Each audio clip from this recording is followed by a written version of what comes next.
पूरे जम्मू कश्मीर को प्रगति के रास्ते पर ले जाने में माननीय प्रधानमंत्री जी की नीतियों का बड़ा असर रहा है और विकास की कतार में खड़े आखिरी व्यक्ति तक लाभ सरकारी योजनाओं का पहुंचे और वो सशक्त बने, इसमें काफ़ी हद तक सफलता मिली। अगर मैं सांबा की बात करूं तो मुझे याद है 2020 में जब पहली बार मैं डिस्ट्रिक्ट कैपेक्स और यूटी कैपेक्स का रिव्यू कर रहा था तो सांबा जिले में 250 से 300 प्रोजेक्ट 2020 के पहले बनते रहते थे हर वर्ष, और मुझे संख्या भी याद है। डिस्ट्रिक्ट कैपेक्स में 34 डेवलपमेंट वर्क और यूटी कैपेक्स में 233, ये कुल 267 काम पूरे हुए थे। कोविड का समय था, लेकिन जिस तरह से कार्यशैली बदली, मैं कह सकता हूं कि हर प्रोजेक्ट के पीछे सैकड़ों हजारों नागरिकों की भाग्य रेखा लिखी रहती है और प्रोजेक्ट अगर जमीन पर तेज गति से नहीं उतरती है तो मुझे लगता है ये बहुत बड़ा अपराध है। और 2021 में जो रफ्तार थी सांबा की, वो लगभग 9 गुनी हो गई। 2000 प्रोजेक्ट 2021 में पूरे हुए और 22 में 2600 प्रोजेक्ट इसी सांबा जिले में पूरे हुए। 2023 में 2700 डेवलपमेंट प्रोजेक्ट यहीं पूरे किए गए। तो मैं समझता हूं कि विकास की गति निश्चित रूप से आगे बढ़ी और मुझे इस बात की खुशी है कि जिस सामाजिक न्याय का संकल्प भारत सरकार की प्राथमिकता है, उसे मूर्त रूप देने की हर कोशिश की गई। अर्थव्यवस्था मजबूत हो, समावेशी विकास हो, सांबा और जम्मू कश्मीर के हर एक नागरिक के जीवन में गुणवत्ता पूर्ण सुधार आवे, इसकी एक ईमानदार कोशिश हुई है। आप सब गवाह हैं, मेरे पास आंकड़े भी हैं, थोड़ा सलाथिया साहब पढ़ दूं ना। एम्स विजयपुर, कई लोग सवाल उठाते हैं कि साहब ये हुआ क्या। 1963.54 1963.54 करोड़। अब ये कल्पना में मैं समझता हूं कि शायद किसी के रहा होगा, बनने के बाद बहुत लोग बड़ी बड़ी बात कर रहे हैं। ये विजयपुर एम्स अब पूरी तरह से बन गया है। अब ये सांबा का भाग्य कहूं या सलाथिया साहब का मैं नहीं जानता, लेकिन सांबा में ही बना। कागज पर भले वो कहा जाए कि एम्स जम्मू, लेकिन असली जगह तो मुझे लगता है सांबा ही है। क्यों गंगा साहब? अब मेगा प्रोजेक्ट की मैं बात कर रहा हूँ। क्यों दिल्ली अमृतसर कटरा एक्सप्रेसवे, जिसका सांबा सबसे बड़ा बेनिफिशियरी है, 1917.32 करोड़, 1917.32 करोड़। और इसका बड़ा भारी पोर्शन सांबा जिला में केशव दत्त जी, सलाथिया साहब, गंगा साहब, डॉक्टर मान्याल, यहाँ बैठे हुए तमाम लोग, इसका पूरा लाभ आपके इलाके के लोगों को मिलने वाला है। इससे निश्चित रूप से बड़ा भारी परिवर्तन यहाँ आने वाला है। अब 6 लेन का एक्सप्रेसवे विजयपुर कुंजवानी स्ट्रेच, ये अकेले में काफ़ी है। 90% काम उसका लगभग पूरा हो गया है और जो NHAI ने कहा है कि अप्रैल 2026 तक ये कार्य पूरी तरह से संपन्न हो जाएगा। सांबा सुंब मेगा रोड प्रोजेक्ट के अपग्रेडेशन का काम हाथ में लिया गया। 15 करोड़ रुपए की लागत से इसे पूरा भी कर लिया गया। बाबा चमलियाल से नेशनल हाईवे तक की जो रोड की प्रोजेक्ट थी, ये भी 4 करोड़ रुपए खर्च करके बना दिया गया था। पुरमंडल के गवर्नमेंट डिग्री कॉलेज के लिए 10 करोड़ रुपया मैं जब आया था, इस बार आया था तब नहीं, उसके पहले तब दिया गया था। अब लगभग 15 करोड़ की लागत से वो काम पूरा हो गया। हायर एजुकेशन डिपार्टमेंट को केवल बिल्डिंग सौंपनी है। 15 करोड़ की लागत से विजयपुर में ठंडी कुई इंटर स्टेट बस टर्मिनल का भी निर्माण किया गया है।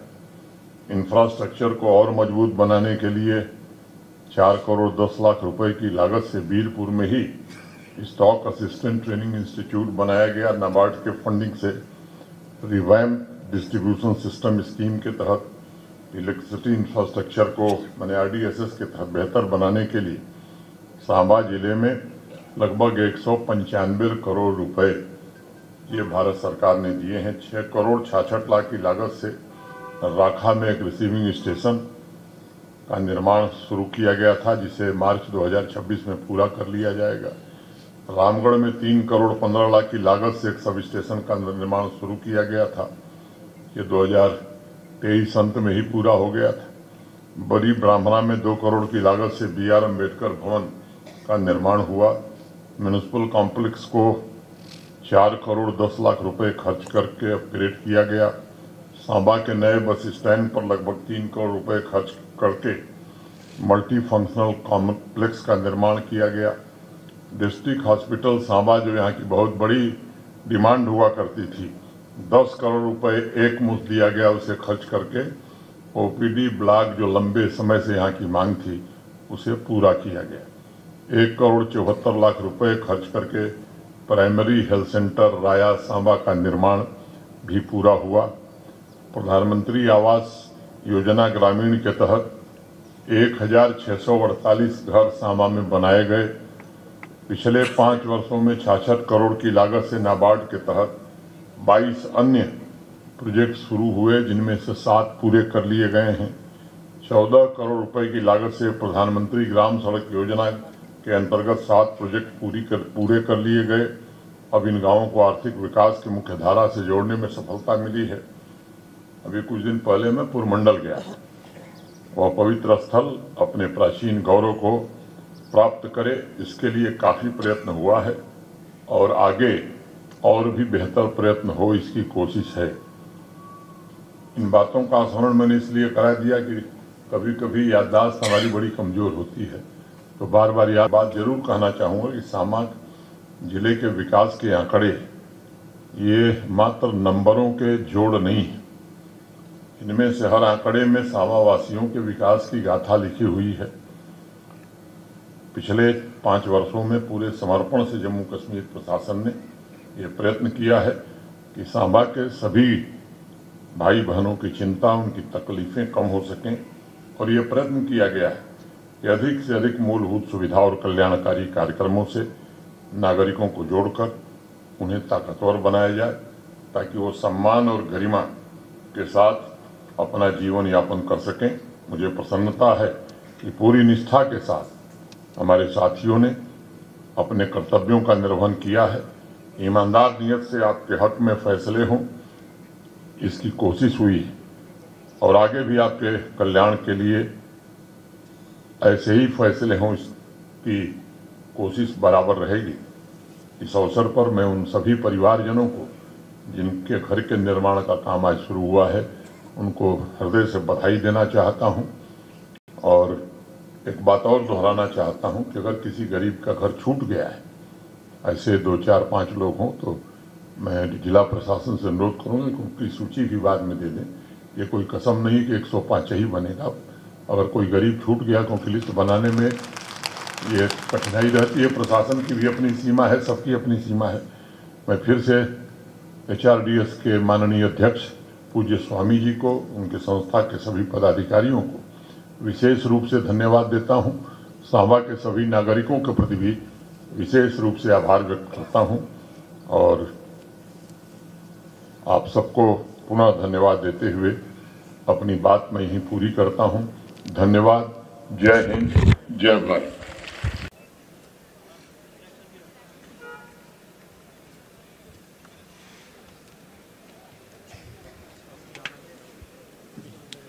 सबको मालूम है कि ऑपरेशन सिंदूर के दौरान राजौरी, पुंछ, जम्मू, उरी और करना क्षेत्र के कई घरों को भारी नुकसान हुआ था। स्वामी जी आप सबके सम्मुख खड़े हैं।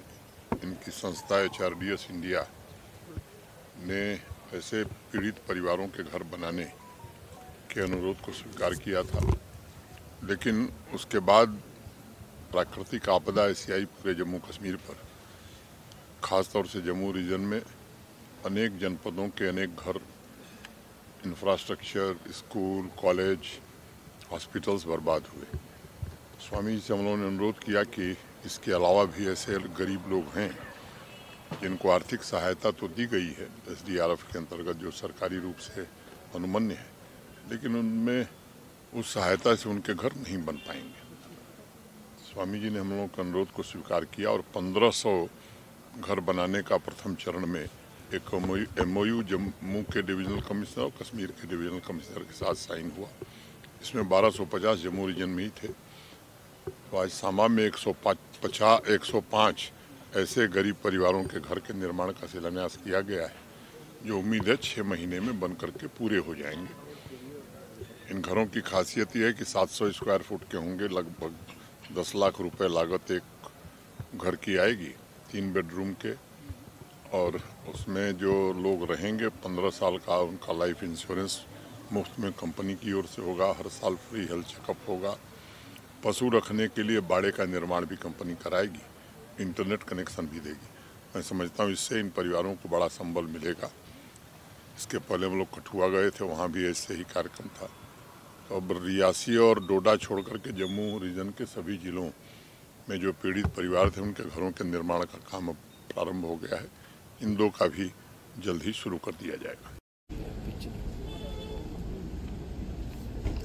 आज के इस कार्यक्रम के मुख्य अतिथि माननीय राज्यपाल Jammu and Kashmir, rehabilitation project for affected families of operation Sindoor and floods district relief और रेस्टोरेशन को एफर्ट्स को अंजाम दिया गया। मैं माननीय DGP का भी स्वागत करती हूं, जिनके नेतृत्व में राहत एवं बचाव के कार्य हुए। मैं डिफकॉम जम्मू का भी स्वागत करती हूं, जिनकी कड़ी निगरानी में जिला प्रशासन ने प्रत्येक दिन काम किया। Of this country, we have to have this patriotism and rebuilding of the nation.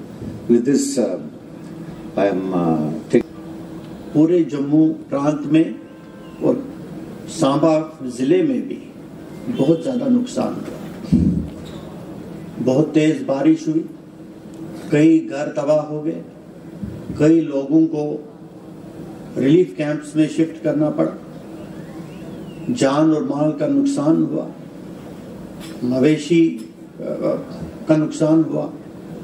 और इस नुकसान के बाद सबसे पहला कदम जो प्रशासन को उठाना था वो था रेस्क्यू एफर्ट्स और इमीडिएट रिलीफ जो देना था।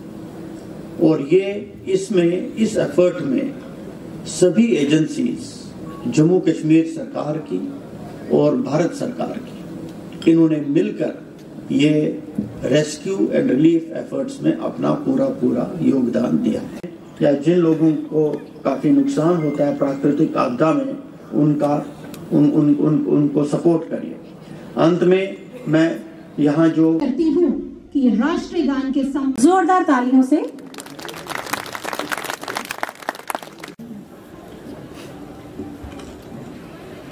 अब मैं वर्दी डिप्टी कमिश्नर